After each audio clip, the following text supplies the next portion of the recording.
దేవుని దేవుని పరిశుద్ధ నామానికి మహిమ కలుగుందా. మన ప్రభువును రక్షకును అయిన యేసు ప్రభు యొక్క నామంలో దేవుని సన్నిధికి కూడి వచ్చిన మీ అందరికీ కూడా పేరు పేరు వస్తున్నాను, నా వందనాలు చెల్లిస్తున్నాను. అయితే నా ప్రియమైనటువంటి వాళ్ళరా, నేను మిమ్మును పరిశుద్ధపరచు యెహోవాను.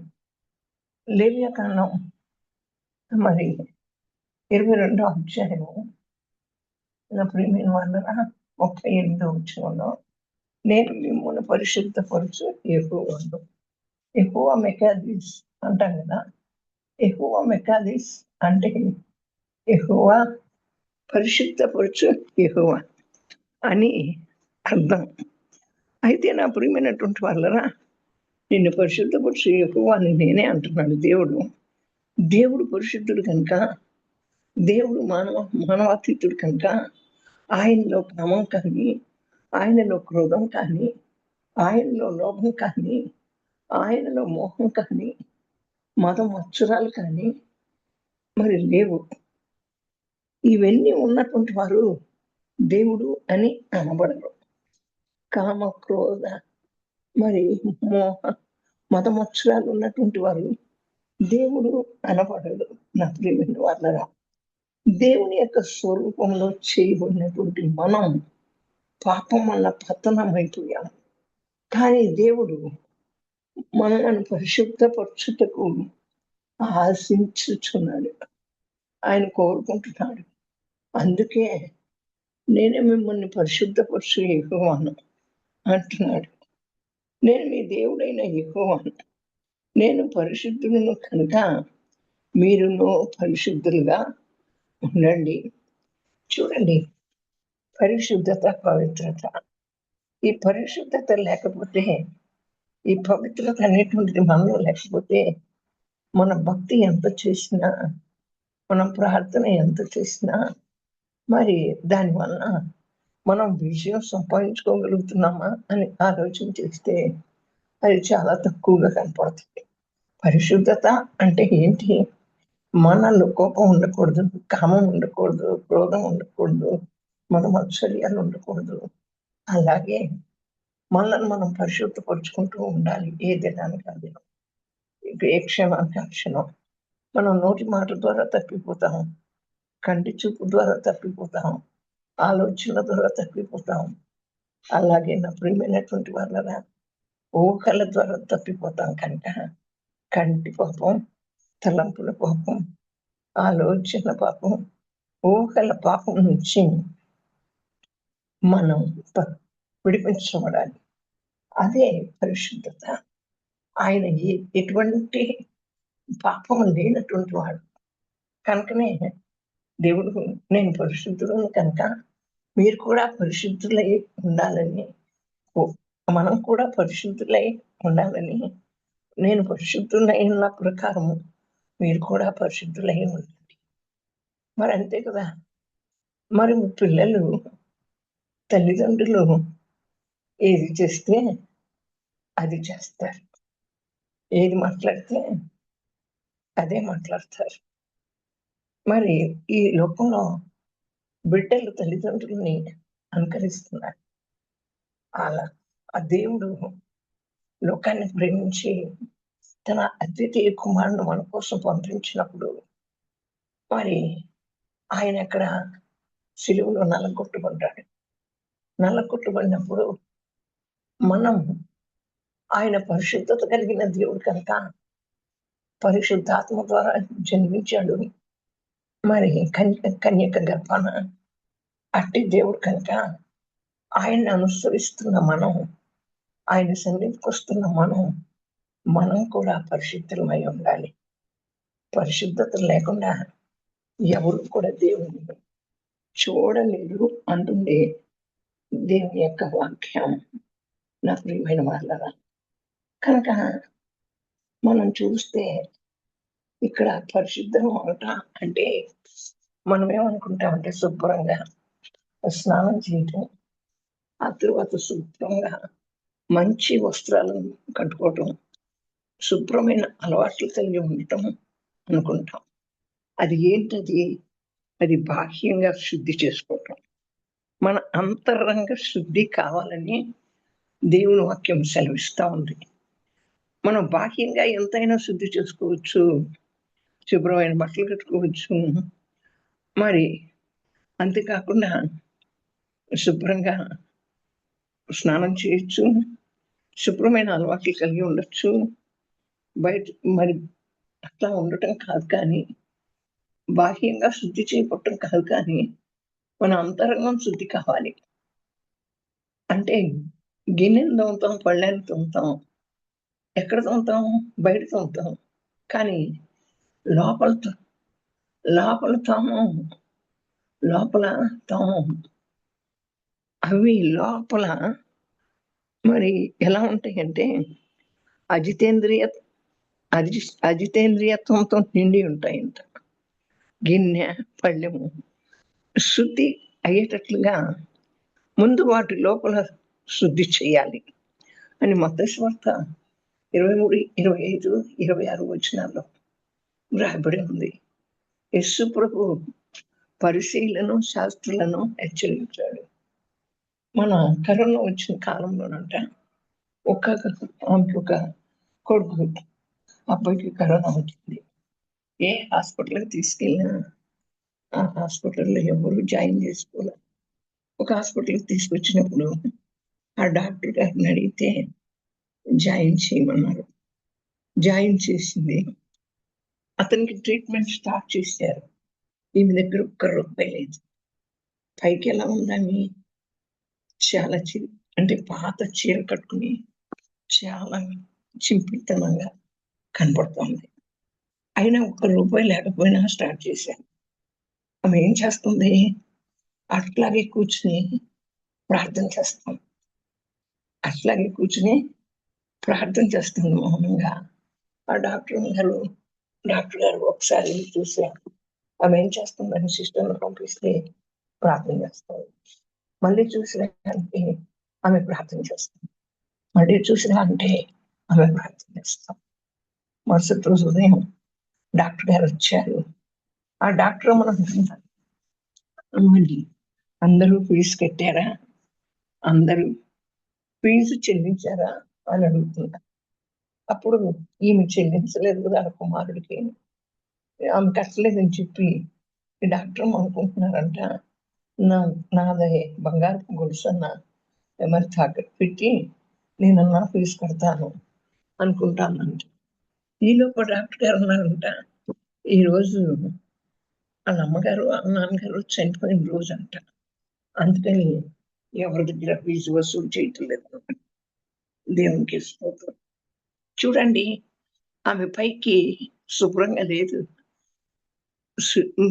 శుభ్రమైన వస్త్రాలు కట్టుకోలా, శుభ్రంగా లేదు.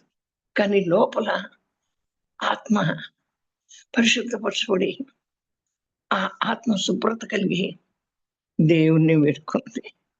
మనం పై ఎంత బాగుంటామో ఆత్మ ఏదో అంటారు చూడండి, మరి బాండ శుద్ధి లేని అదే వంటకాన్ని ఆత్మశుద్ధి లేని ఆచారం అది ఎలా, బాండ శుద్ధి లేని ఆ కూర అంటే దానిలో కూర ఉంటాం కదా, అది ఎందుకు? మరి అలాగే మనం శుద్ధి చేయబడాలి. మనం ఎల్లప్పుడూ పరిశుద్ధత కలిగి ఉండాలి. మన పరిశుద్ధతను మనం కాపాడుకోవాలి. మన అంతరంగ శుద్ధి కావాలి. అంతరంగ శుద్ధి కావాలి. అంతరంగ శుద్ధి ఎంతో ముఖ్యమైనటువంటిది. మన హృదయం పడిపోయి పాపంతో దుర్వాసన కొడతా ఉంది.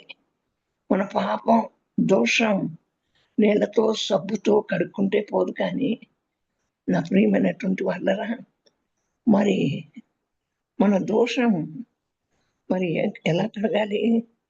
దాని యొక్క అది పోయేటువంటి మార్గం ఏంటి అంటే, నా ప్రియమైన వాళ్ళరా రండి, మనం వివాదం తీర్చుకుందాము.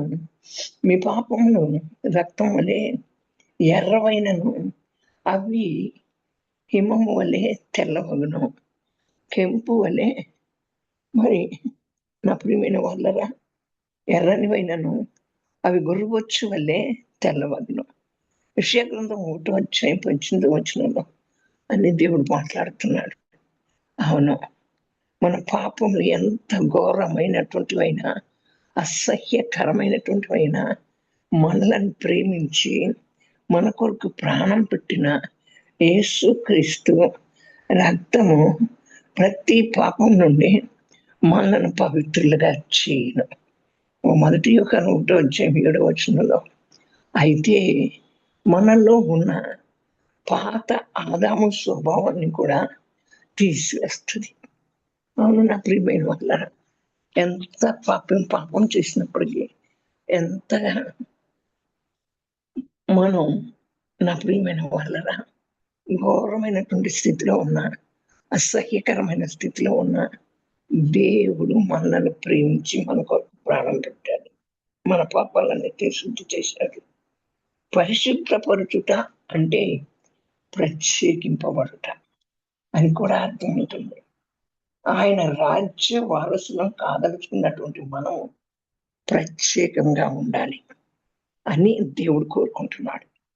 ఈ లోకాచారాలు, కామాభిలాషలు, తంత్ర జీవితాలు ఇవన్నీ కూడా విడిచిపెట్టి ఈ లోకస్తులైనటువంటి ఒక్క జనం నుండి వేరై పరిశుద్ధంగా బ్రతకాలని దేవుడు కోరుకుంటున్నాడు. ఇప్పుడు ఎక్కడుంది పరిశుద్ధత? పరిశుద్ధత అంటే ప్రత్యేకించబట్ట. ఎక్కడ ప్రత్యేకించబడతాం? మనం అసలు ఎక్కడ ప్రత్యేకించుకుంటున్నాం? లోకంతో కలిసిపోతున్నాం. ఇప్పుడంతా లోకం అంటున్నాం. మరి లోకాచారాలు అవన్నీ కూడా మనం ఫాలో అవుతున్నాం. పెళ్ళిళ్ళ విషయాల్లో చూస్తే, ఆ గృహప్రవేశ విషయాల్లో చూస్తే, అబ్బో అస్సలు బట్టలు చూస్తే ఆ బట్టలు ఎలా ఉంటున్నాయి, వాటి జాకెట్లు, వాటి మీద డిజైన్లు ఇవన్నీ పూర్వకాలంలో ఉన్నాయా? యేసు ప్రభు చెప్పారా ఇలా ధరించుకోమని? అబ్బో అలా చెప్తే హృదయం మంచిదిగా ఉండాలి కానీ వస్త్రధారణ ఎలా ఉన్నా పర్వాలా అని మాట్లాడుతున్నారు. హృదయం మంచిదిగా ఉండాలి, హృదయం మంచిదిగా ఉండాలి కానీ ఏ వస్త్రాలు వేసుకున్నా పర్వాలా, ఎట్టా కట్టుకున్నా పర్వాలా, వాళ్ళ రంగులు వేసుకున్నా పర్వాలా, ఏది వేసుకున్నా పర్వాలా అంటున్నారు ఈ దినాల్లో. మరి అంటే మరి వారు పరిశుద్ధత కలిగి ఉండాల. పరిశుద్ధత కలిగిన వారైతే ఈ లోకాల నుంచి వేరే బ్రతకాలనుకుంటారు. ఈ మూర్ఖతరమైనటువంటి వక్ర జనాల నుంచి వేరే, ఈ లోకాచారం నుంచి వేరే బ్రతకాలనుకుంటారు. పరిశుద్ధత అంటే ప్రతిష్ఠించబడుట. ప్రతిష్ఠించుకోవాలి మన జీవితాన్ని. ఎవరి కొరకు ప్రతిష్ఠించుకోవాలి? దేవుని కొరకు ప్రతిష్ఠించుకోవాలి. దేవుని కొరకు మనం ప్రతిష్ఠించుకోవాలి. ఈ లోకం కొరకు కాదు నా ప్రియమైనటువంటి వాళ్ళ. కనుక మీరు చూడండి, మరి మన లోకాచారాన్ని, కామాభిలాషల్ని, ఈ తంత్ర జీవితాల్ని విడిచిపెట్టేయాలి. అన్నిటినీ కూడా మనం విడిచిపెట్టాలి. మనం పరిశుద్ధంగా బతకాలి అంటే మనల్ని మనం ప్రతిష్ఠించుకుని ఈ లోకాచారాలన్నింటినీ కూడా విడిచిపెట్టాలి. దేవుడు అంటున్నాడు, ఎంత పడుతుందమ్మా? మా ఇంటికాడ ఏంటో సౌండ్ వచ్చిందట, ఏంటో పాటలు పెట్టాడు. నిన్ను పరిశుద్ధపరచు యెహోవాను నేనే అంటున్నాడు. మనం చేసిన పాపాలు ఒప్పుకున్నప్పుడు యేసు ప్రభు యొక్క రక్తం మనం కడిగి మనం ఇక మీదట పాపం చేయకుండానట్లు పరిశుద్ధాత్ముడు మనకు శక్తినిస్తాడు. మనలో మిళితమైనటువంటి పాప స్వభావము బంగారంతో కలిసిన రాగిని, ఆ వెండితో కలిసిన తగరాన్ని వేరు చేయనట్లు దేవుడు అగ్నిలో మనల్ని కాల్చి మన పాప స్వభావాన్ని తొలగించి మనల్ని శుద్ధి చేస్తాడు. నా ప్రియమైనటువంటి వాళ్ళ చూడండి, మన దేవుడు మనం పాపాలు ఒప్పుకున్నప్పుడు యేసు ప్రభు రక్తం మనల్ని కడిగి వేస్తుంది. మనం ఇక మీదట పాపం చేయకుండానట్లు పరిశుద్ధాత్ముడు శక్తినిస్తాడు. మనలో మిళితమైనటువంటి ఉన్నటువంటి పాప స్వభావము, ఇప్పుడు బంగారంతో రాగిని కలుపుతారు కదా, వెండితో తగరాన్ని కలుపుతారు కదా, బంగారం నుంచి రాగిని వేరు చేసినట్లు, మరి వెండి నుంచి తగరాన్ని వేరు చేసినట్లు, దేవుని యొక్క అగ్నితో ఆయన మనల్ని కాల్చి మన పాప స్వభావాన్ని తొలగించి మనల్ని శుద్ధి చేస్తాడు. అవునా? బంగారం కాల్చబడిన తర్వాత శుద్ధ సువర్ణంగా మారుతున్నాను. మనం కూడా ఆ దేవుని యొక్క అగ్నితో కాల్చబడాలి. ఎప్పుడైతే ఆ పరలోకపు అగ్ని అభిషేకం మన మీదకి వస్తుందో, మనలో యేసు ప్రభు యొక్క స్వభావాలు మనలకు ఒక్కొక్కటి వస్తూ ఉంటాయి. అవును నా ప్రియమైన వాళ్ళరా, తగ్గింపు వస్తుంది, వినయ విధేయత వస్తుంది, ప్రేమ వస్తుంది, జాలి వస్తుంది. ఇవన్నీ కూడా మనలో క్రమక్రమేణా ఆయన యొక్క స్వభావాన్ని మనం సంతరించుకుంటూ ఉంటాం. ఎప్పుడు ఆ పరిశుద్ధాత్మ అగ్నితో కాల్చబడినప్పుడు, మనల్ని మనం ప్రతిష్ఠించుకున్నప్పుడు ఈ లోకాల నుంచి వేరైపోతాం, ఈ లోకాశలను విడిచిపెడతాం, ఈ లోకంలో ఉన్నటువంటి వాటిని పెంటగా ఎంచుకునేటువంటి ఆలోచన వస్తుంది. అయితే నా ప్రియమైన వాళ్ళరా, మనం అటువంటి స్థితిలోనే ఉంటే, ఎలాంటి స్థితిలో పరిశుద్ధ జీవితం జీవించినటువంటి స్థితిలో ఉంటే మన దేవుని నామానికి సిగ్గు అవమానం కలుగుతుంది. కనుక మనం పశ్చాత్తాపడాలి. మనం అప్పుడే పరిశుద్ధపరచబడటానికి మనం ఎప్పుడైతే పశ్చాత్తాపడతామో, నన్ను కడుగు ప్రభువా, నా హృదయాన్ని బాగా శుద్ధి చేయి ప్రభువా, నా తలంపులు నా ఆలోచనలను కడుగు ప్రభువా, అలాగే నా కంటి చూపుని, అలాగే కంటి పాపం, ఊహల పాపం, నోటి పాపం, తలంపుల పాపం, ఉద్దేశాల పాపం, ప్రతిదీ కూడా నీ అగ్నితో కాల్చివేయి, నీ అగ్నితో కాల్చివేయి అని చెప్పి మనం అడగాలి. అప్పుడు ఆయన తన అగ్నితో బంగారం నుంచి ఆ రాగిని వేరు చేసినట్లుగా వెండి నుంచి, నా ప్రియమైనటువంటి వాళ్ళ, వెండి నుంచి ఏం వేరు చేస్తారు?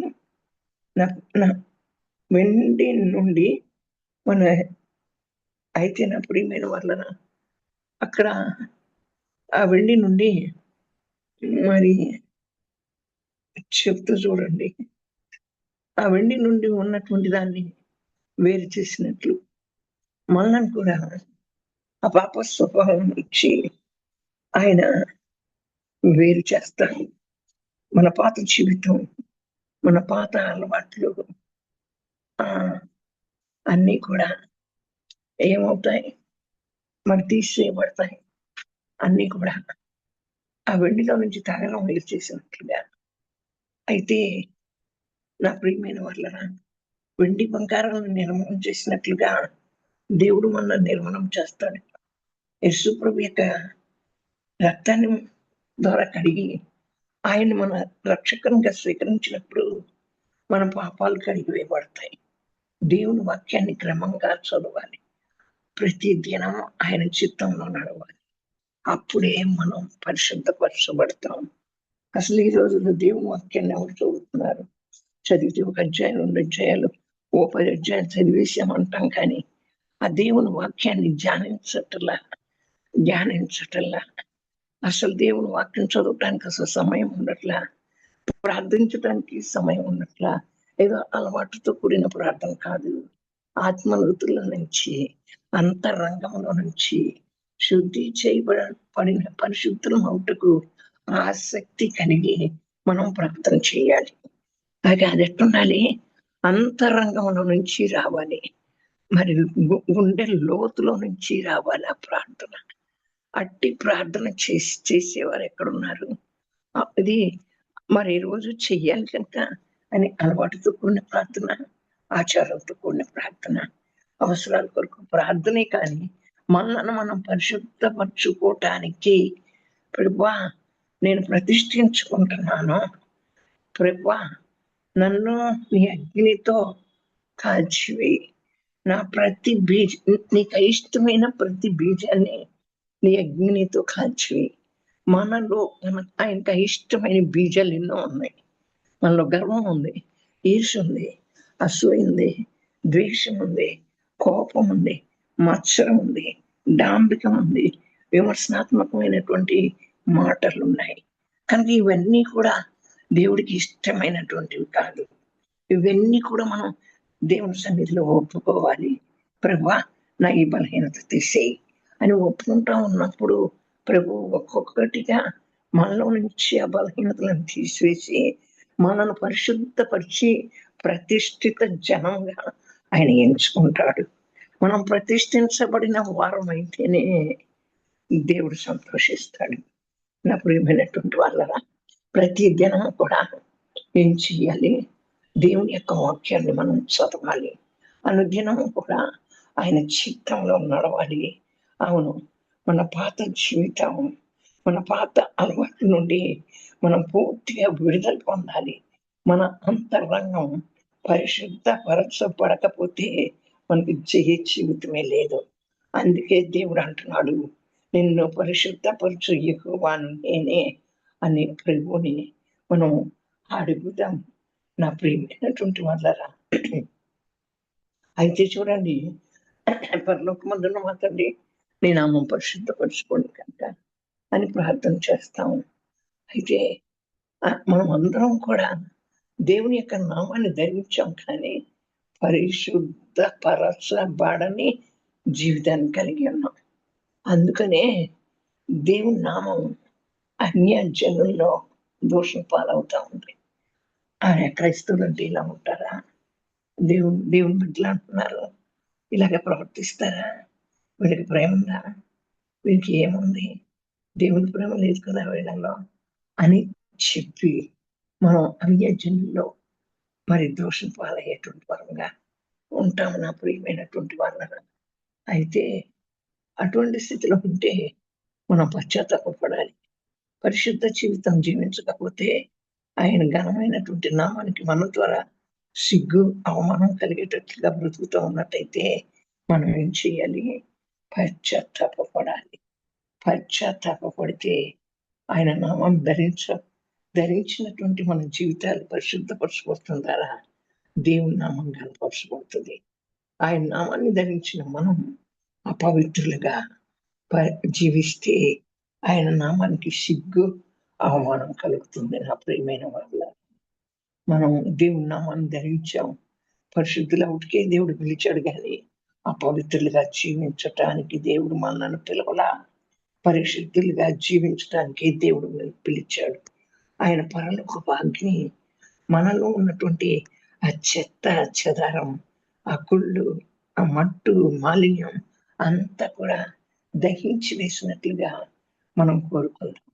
యోవంటాడు, శుద్ధ సువర్ణం వలె కనపడతాను అని చెప్పినటువంటి యోబు వలె మనం చెప్పగలగాలి.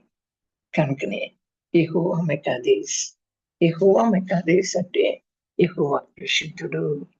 మనం అంటానికి ప్రార్థన చేస్తాం కదా, యెహోవా రాఫా, యెహోవా ఈరే, యెహోవా ఎల్ షదాయ్, యెహోవా షాలోం, యెహోవా షమ్మా, యెహోవా మెకాదేశ్, యెహోవా సిద్కేన్ అనే ఈ నామాలని మనం చదువుతాం కదా, ప్రార్థనలో స్తుతి చెల్లిస్తాం కదా. కనుకనే యెహోవా మెకాదేశ్ అంటే యెహోవా పరిశుద్ధుడు. ఇంతకీ దీని సారాంశంలో మనం నేర్చుకోవాల్సింది ఏంటంటే, ఆయన పరిశుద్ధుడైన ప్రకారం మనల్ని కూడా పరిశుద్ధులుగా జీవించమంటున్నాడు. మనం పరిశుద్ధులుగా జీవించాలి. ఒక ప్రతిష్ఠితమైనటువంటి జీవితాన్ని కోరుకోవాలంటే ఈ లోకాల నుండి వేరైపోవాలి. ఆ మూర్ఖపు జనం నుంచి వేరైపోవాలి. ఆ వక్ర జనం నుంచి, ఆ స్వభావాల నుంచి మనం వేరైపోవాలి. ఈ లోకం కాదు, ఈ లోకంలో ఉన్న మనలను పరిశుద్ధపరచు, ఈ లోకంలో ఉన్నాయి మనలను పవిత్రపరచు. కనుక నా ప్రియమైన పనులరా, మనం పరిశుద్ధులుగా ఉంటే ఆయన ఎంతో సంతోషిస్తాడు. ఆయన నామానికి మన ద్వారా మహిమ కలుగుతుంది. ఆయన నామానికి మహిమ కలుగుతా, ప్రభావాలు కలుగుతాయి మన ద్వారా. ఈయన పరిశుద్ధుడు, ఇతను పవిత్రుడు. ఎప్పుడు పరిశుద్ధత కలిగి ఉంటాం మనం? మన హృదయంలో ఉన్న చెత్తనంతా పరలోకపు అగ్నితో దేవుడు కాల్చి వేస్తే మనం కోరుకుంటే కాల్చివేస్తాడు, మనం అడిగితే కాల్చివేస్తాడు. అడుగుడు మీకు ఇవ్వండి అన్నాడు. ప్రభు, నాలో కోపం ఉంది, అగ్నితో కాల్చివేయి, నా ప్రవర్తన అంతట్లో నేను కాపుదలుగా పెట్టుకుని ప్రవర్తించేదానిగా చెయ్యి అని చెప్పి మనం కోరుకుంటే దేవుడు మన ప్రవర్తన అంతటినీ కూడా అగ్నిలో శుద్ధి చేస్తాడు. బంగారం శుద్ధి చేసినట్టు, వెండి ఆ బంగారాన్ని రాయి నుంచి వేరుపరిచినట్లు, వెండిని తగరం నుంచి వేరుపరిచినట్లు, మనలను కూడా ఈ లోకం నుంచి వేరుపరిచి మంచి పరిశుద్ధతను కలిగినటువంటి జీవితాన్ని మనకిస్తాడు. అట్టి దేవుణ్ణి మనం కలిగి ఉన్నందుకు ఎంతో కృతజ్ఞతాస్తుతులు చెల్లిస్తూ, మనందరితో కూడా దేవుడు ఈ రీతిగా మాట్లాడినందుకు ఆయనకేమి ఇచ్చుకున్నా తెచ్చుకోలే. దేవుడి మన వెనుకడిలో ఈ వాక్యం ఫలభరితం చేయను గాక, ఫలభరితం అగును గాక. ఆ రీతిగా మనం జీవించాలని ఒక తీర్మానాన్ని మనం అందరం తీసుకోవాలి. ఆ తీర్మానాన్ని తీసుకుని ఆ పరిశుద్ధతను కోరుకుంటున్నటువంటి దేవుణ్ణి వెంబడిస్తున్న మనం, ఆ దేవుని పిల్లలు అని చెప్పుకుంటున్న మనం పరిశుద్ధత కలిగి జీవించాలి. దేవుడి మాటలను మన వాక్యాన్ని మనందరి వెనుకడిలో దీవించి ఆశీర్వదించి ఫలభరితం చేయను గాక. ఆమె పరిశుద్ధుడ, ప్రేమ స్వరూపి, నిత్యాశ్రయ మా ప్రభుత్వానికి స్తోత్రాలు. మాకు పరిశుద్ధత కావాలి ప్రభా. నేనే పరిశుద్ధపరచు యెహోవా అని అన్నారు. మీరే మమ్మల్ని పరిశుద్ధపరుస్తారు ప్రభా. అవును నా తండ్రి, ఈ లేఖనాల ద్వారా, ఈ వాక్యం ద్వారా మా అందరితో మాట్లాడాం. పరిశుద్ధత లేకుండా ఎవరు దేవుణ్ణి చూడలేరన్నావు ప్రభా. అవును, పరిశుద్ధత లేకుండా మేము చూడలేము. అంతరంగ శుద్ధి కావాలి, పై శుద్ధి కాదు ప్రభా. అంతరంగ శుద్ధి కావాలి ప్రభా. మా అంతరంగాన్ని బాగా కడగండి, మా హృదయాన్ని బాగా కడగండి, బాగా శుద్ధి చేయండి. బాగా కడిగి బాగా శుద్ధి చేసి మీకు ఇష్టమైనటువంటి పాత్రలుగా నా తండ్రి మీ యొక్క ప్రభా, నా తండ్రి ప్రతి సత్కార్యమునకు ఉపయోగపడే పాత్రలుగా మమ్మల్ని చెయ్యండి ప్రభా. మమ్మల్ని చెయ్యండి యేసయ్య. అట్టి ప్రతిష్టత కలిగిన జీవితం జీవించాలని మాలో ప్రతి ఒక్కరికి ఆశను కలిగించండి యేసయ్య. ఆశ లేకపోతే నాయన, ఆశ కలిగిన ప్రాణాన్ని తృప్తిపరుస్తావు. అడగకపోతే మీరు ఇవ్వరు కదా, అడిగితే మీరు ఇస్తారు కదా. మేము అడుగుతుంది పరిశుద్ధమైన జీవితం కావాలని. మీ మాలో నీకు ఇష్టమైన ప్రతి బీజాన్ని మీ అగ్నితో కాల్చివేయండి, మీ అగ్నితో కాల్చివేయండి. మీ పరలోకపు అగ్నితో మమ్మల్ని అభిషేకించండి. మీ పరలోకపు అగ్ని అభిషేకం కావాలి కనుక ప్రభా, అందరినీ జ్ఞాపకం చేసుకోండి. వచ్చిన బిడ్డలందరినీ నన్ను కూడా జ్ఞాపకం చేసుకుని మీరే ఘనత మహిమ ప్రభావాలు పొందుకోమని యేసయ్య దివ్య నామములో ప్రార్థించి పొంది ఉన్నాము. ఆమేన్.